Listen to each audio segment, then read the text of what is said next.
Hello, everyone.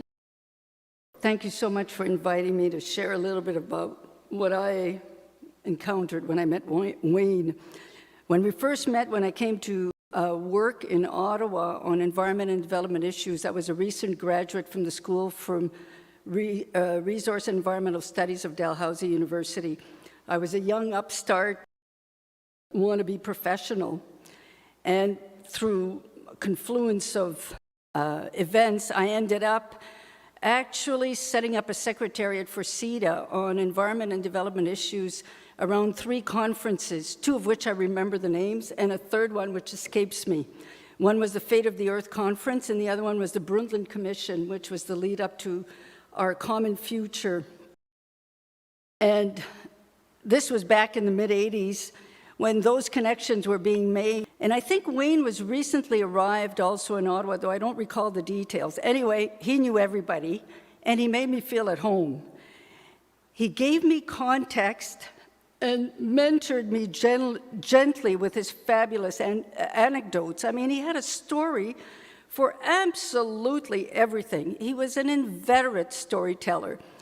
And he always provided context and historical continuum, whether it was the Stockholm Conference, the first one on the human environment, or his growing up years in Roblin. And at this international conference, 3 of the world's most influential women, 2 of which have been already mentioned, were Indira Gandhi, Margaret Mead, and Barbara Ward. And he was just one of the most interesting people I'd ever met. I'd never met anybody who could actually position a story so aptly for absolutely every situation. The other thing we had in common, which was not my ability to storytell, was that we both were born in Manitoba. Well, that gave us a big sense of commonplace. He came from Roblin, and I came from an even smaller village called St. Lazare. So we both saw the world through this kind of funny urban, rural lens, and it gave us context. And what I loved so much about Wayne was his sense of humor. Irrepressible, right on the money, and totally absurd. I mean, the more absurd, the better.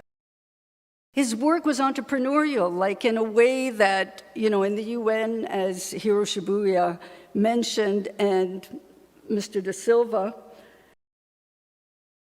was totally out of the context of traditional UN norms. If there was a way to get things through in other ways, you did it. And he was always dreaming up new projects to make a world a better place, to make a living, whether it was Westman Media or his tabloid named Tribute, which came around the time of the conference, the Brundtland Conference. Anyway, I just think I was the luckiest person to have met Wayne. He became our friend, both my husband, John Duckworth, and I.